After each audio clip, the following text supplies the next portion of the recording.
मृत्यूपत्र हा शब्द आपण ऐकला असेल, पण मृत्यूपत्र म्हणजे नेमके काय याबाबत आपल्याला फारशी माहिती नसेल। मृत्यूपत्राने वारसा हक्क कसा मिळतो, मृत्यूपत्र नेमके कसे करावे याबाबत आपण या व्हिडिओमध्ये बघणार आहोत। सर्वप्रथम मृत्यूपत्र म्हणजे एखाद्या व्यक्तीने त्याची संपत्ती, त्याची मालमत्ता त्याच्या मृत्यूनंतर त्याचे कसे वाटप करावे याबाबत इच्छा दर्शवलेली असते। असा इच्छा दर्शवणारा दस्त म्हणजे मृत्यूपत्र होय।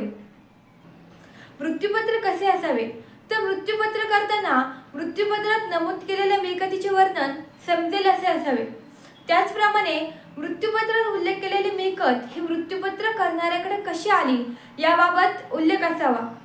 तसेच त्याच्या मृत्यूनंतर ती मिळकत कोणाकडे जाणार आहे त्याचा स्पष्ट उल्लेख असावा। मृत्यूपत्र करताना मृत्यूपत्र करणारी व्यक्ती ही सज्ञान असावी, त्याचप्रमाणे ती मानसिकदृष्ट्या सक्षम असावी।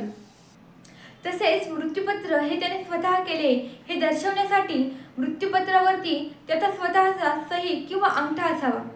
त्याचप्रमाणे मृत्यूपत्र हे 2 किंवा अधिक साक्षीदारांसह त्यांचे वय, नाव, पत्ता आणि स्वाक्षरीसह साक्षांकित केलेले असावे। हिंदू स्त्री सुद्धा तिच्या स्वतःच्या स्वकष्टार्जित संपत्तीचे आणि वारसाने मिळालेली संपत्ती तसेच स्त्रीधन याबाबतचे मृत्यूपत्र बनवू शकते। मृत्यूपत्राच्या शेवटी मृत्यूपत्र करणारी व्यक्ती ही शारीरिक आणि मानसिकदृष्ट्या सक्षम असणारे डॉक्टरचे प्रमाणपत्र लावावे, त्यामुळे भविष्यात कायदेशीर अडचण निर्माण होणार नाही। मृत्यूपत्रात बदल करणे, आधीचे मृत्यूपत्र नष्ट करून नवीन मृत्यूपत्र तयार करणे इत्यादी अधिकार मृत्यूपत्र बनवणाऱ्याला असतात।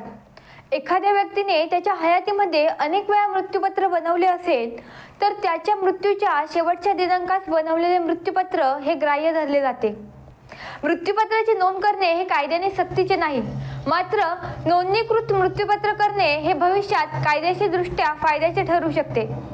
व्हिडिओ आवडला असल्यास कमेंट करून नक्की सांगा आणि अशीच नवनवीन कायदेविषयक माहिती जाणून घेण्यासाठी व्हिडिओला लाईक, शेअर, सबस्क्राईब करायला विसरू नका।